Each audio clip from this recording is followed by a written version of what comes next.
ditangkap mobil mas kucing bawa jadi keluar.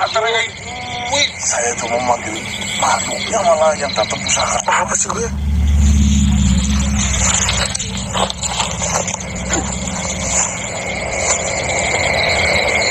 Saya cuma makhluk kamu gantinya malah.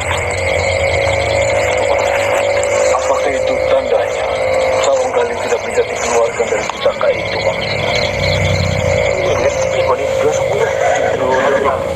Jika omong memanggil Sawung Galing yang berada di dalam, tetap pusakanya juga ikut terbawa ke sini. Coba dijawab, ada enggak? Ini aku cenderung. Ya, kupan sama kok. Kupang. Macam apa? Kupang lah. Oh, ada kunciannya. Oh, itu ada lah. Lu bang, bro. Oh, mau betul. Jago parfumnya siapa? Siapa lagi ya?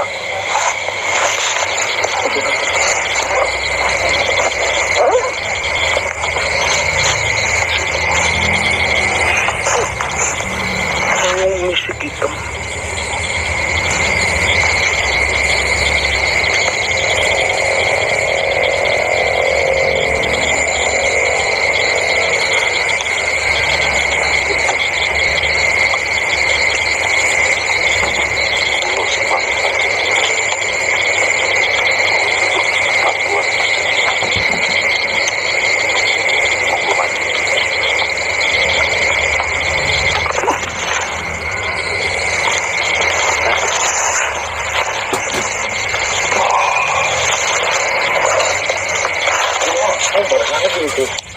Sawung Galing, kaukah itu?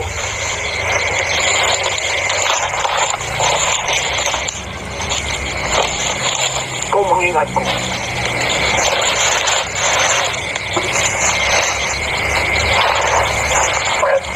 Ya. Bagaimana kabar? Apakah kau ini? Ya, saya Petrus. Sudah lama masih hidup. Saya masih hidup. Saya kira kau mati. Namun berantai malam. Dan warmu itu sekarang sudah tidak ada. Apakah dia tertangkap dan dibunuh? Tidak. Mereka berdua meninggal karena memang sudah takdir dari Yang Maha Kuasa. Lalu bagaimana ceritanya kau bisa selamat dari pengejaran Ulang Sambikala? Saya sebenarnya tidak selamat dari pengejaran itu. Saya sempat dikurung beberapa puluh tahun di dalam sebuah pohon. Namun, datang manusia-manusia ini menyelamatkan saya. Syukur alhamdulillah seperti itu. Ya, dan manusia-manusia ini sekarang sedang mencoba menguak apa sebenarnya tujuan dari Ulang Sambikala selama ini. Siapa yang membebas? Kau yang membebaskan saya. Terima kasih banyak. Bukan saya. Itu kau tahu, saya tidak memiliki kekuatan semacam itu. Lalu mereka para manusia yang membebaskan saya dan mengeluarkan saya. Benar, mereka lah yang membebaskan. Terima kasih banyak. Bukan saya yang melepaskan. Terima kasih banyak. Saya mangsal itu Pak Yoko. Semenjak kejadian itu, saya bersembunyi dan meminta bantuan suatu makhluk untuk dimasukkan ke dalam sebuah pusaka. Ternyata pusaka itu malah dikunci dan saya tidak bisa keluar. Dan saya tidak betah di situ. Kenapa? Setiap malam, setiap hari, tempat tinggal saya selalu diberi wangi-wangian, selalu disembah-sembah, selalu dipuja-puja.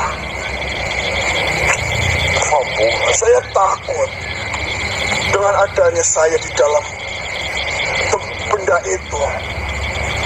Manusia itu akan lalai dengan Tuhannya. Padahal di situ saya tidak membantu apa-apa. Tapi yang punya ini sahabat saya. Tapi manusia yang memegang benda itu benar-benar percaya dan apa yang menjadi tujuannya itu bisa tercapai. Karena keyakinan ya. Mungkin ya. Ya, mungkin seperti itu. Dan manusia itu semakin percaya dan semakin mendaki dan selalu memuja-muja benda itu. Padahal saya keluar saja tidak bisa. Bagaimana cara saya membantunya?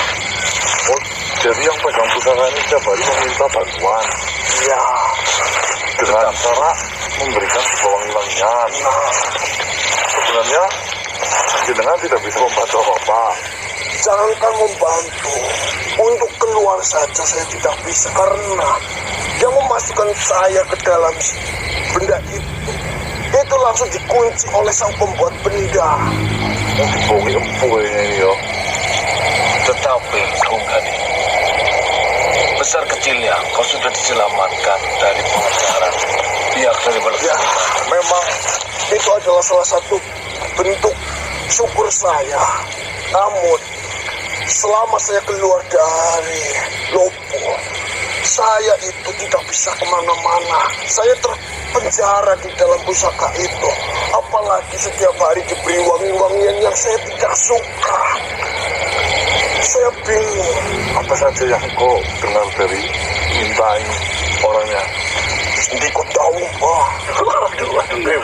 Ngapunten, kulo pati ngewangi sedulur kulo sing lagi kena lara. Tolong dibantu kita. Dimasukkan ke dalam air. Terus airnya harus diminumkan gitu. Mungkin itu airnya diminumkan atau diciptakan, saya tidak tahu. Karena saya sendiri tidak bisa melihat. Saya hanya bisa mencium. Saya hanya bisa mendengarkannya. Tapi sembuhkah itu? Yang saya dengar, dia setelah memberikan bantuan itu kepada manusia lain, dia langsung setiap malamnya datang dan berkata, terima kasih Mbak, semua berkat bantuanmu, semua atas apa yang dilakukan oleh panjenengan Mbak, semuanya menjadi lancar. Istri dan anak saya bisa makan. Oh, berarti dipegang sama dukun ini ya?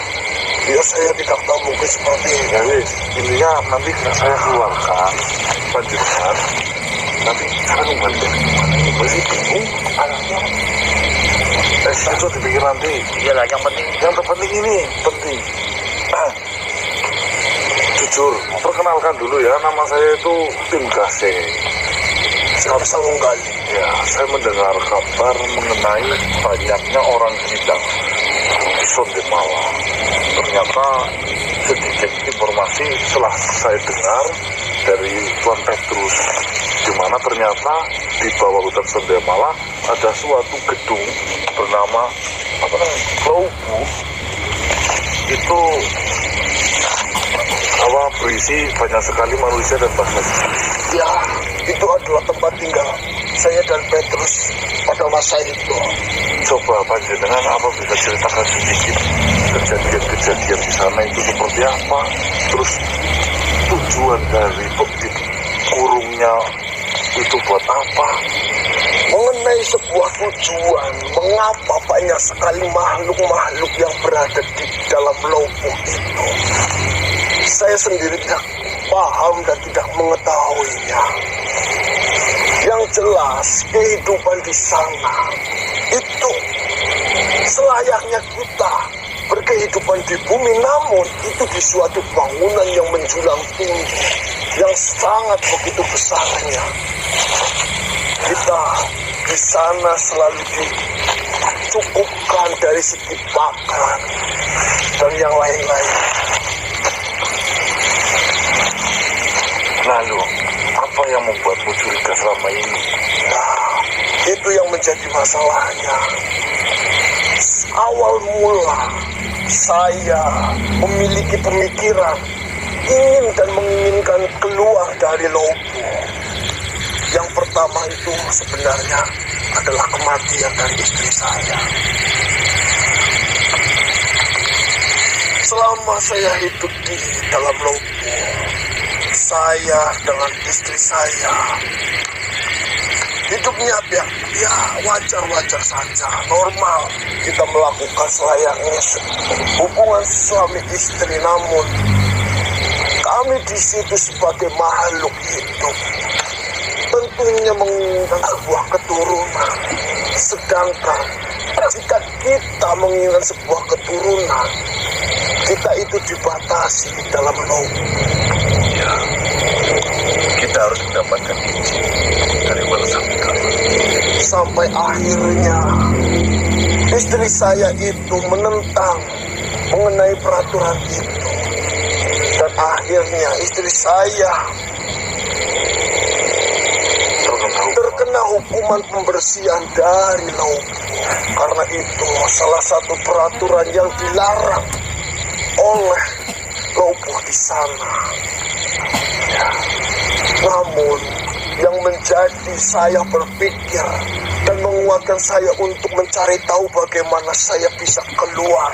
Yang pertama itu adalah perkataannya sebelum istri saya dijatuhi hukuman pembersihan itu. Apa yang diucapkan oleh istrimu? Dia berkata kepada saya berbisik-bisik, "Tenang saja suamiku, saya akan baik-baik saja dan saya akan tunggu kamu di bumi." Lah, dengan perkataan itu, bagaimana cara saya berusaha mencari tahu mengapa dan apa saja yang ada di dalam lubang itu? Bagaimana cara keluar masuknya? Karena bagi mereka makhluk yang dijatuhi hukuman, itu dikeluarkan dari lubang, itu ke bumi. Kebanyakannya. Namun gambaran yang disajikan setelah mereka keluar dari lubang dan berada di bumi, selang beberapa waktu saja mereka tidak kuat kejang-kejang dan mati. Tapi dengan siyakin itu, istri saya berkata, "Saya akan baik-baik saja di bumi. Saya akan tunggu kamu di sana." Itu mulai curiga kamu. Nah, dari hal itu, tentunya saya juga memiliki kenyataan hati untuk keluar dan mencari sang istri. Dan setelah saya cari-cari, setelah saya pikir-pikir, saya curiga terhadap pendidikan yang ada di dalam lubang. Pertama yang kau curigai itu pendidikan. Pendidikan yang berada di dalam lubang. Apa yang kau curigai dari pendidikan di dalam lubang? Dari apa yang diajarkan di dalam lubang, setelah dicermati, itu mengajarkan bagaimana caranya itu menguntungkan sistem yang ada di dalam lubang itu. Maksudnya menguntungkan dibuat hanya untuk kepentingan itu, Bang. Benar sekali. Jadi pendidikan di dalam lubang itu membuat pola pikir makhluk-makhluk di sana itu adalah tempat yang paling indah dan tidak ada tempat lain